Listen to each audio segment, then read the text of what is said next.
సమ్మక్క సారక్క జాతర సందర్భంగా చూడండి అసలు ఏర్పాట్లు చేస్తున్నామని కొన్ని నెలల నుంచి ఏర్పాట్లు చేస్తున్నారు.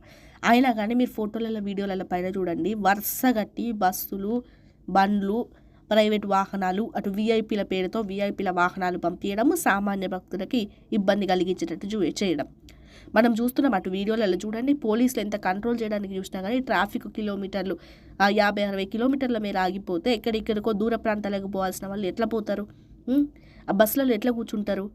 బస్సులు ఏర్పాటు చేసిళ్ళు, సరే బస్సులు ఏర్పాటు చేస్తే సరిపోతుందా? మరి ట్రాఫిక్ లైన్ ఎక్కడ? మరి బండ్ల మీద పోయేటోళ్ళకి కూడా కనీసము గంటల తరబడి 4 గంటలు చేసే ప్రయాణాన్ని 10 గంటల వరకు చేయడము, ఇదంతా అవసరం అంటారా? ఏర్పాట్లు చేస్తున్నాం అని చెప్పి నెలల తరబడి ఏర్పాట్లు చేసిళ్ళు. మరి ఇదేనా ఏర్పాట్లు?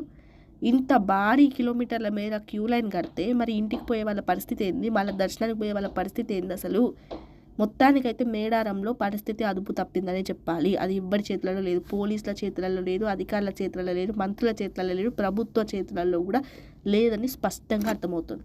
నేను స్వయంగా సమ్మక్క సారక్క జాతరకి పోయినప్పుడు అక్కడ ఎట్లా పడితే అట్లా విచ్చలవిడిగా భక్తులు ప్రవర్తించడం, విచ్చలవిడిగా పోలీసులు ప్రవర్తించడము, అందరిని తీసేసి పక్కన పడేయడం చూస్తేనే క్లియర్గా అర్థమవుతుంది ఎంత లా అండ్ ఆర్డర్ అదుపు తప్పిందనేది. మీకు ఇన్ఫర్మేషన్ నచ్చితే ఖచ్చితంగా లైక్ చేయండి, షేర్ చేయండి, ఛానల్ సబ్స్క్రైబ్ చేసుకోండి.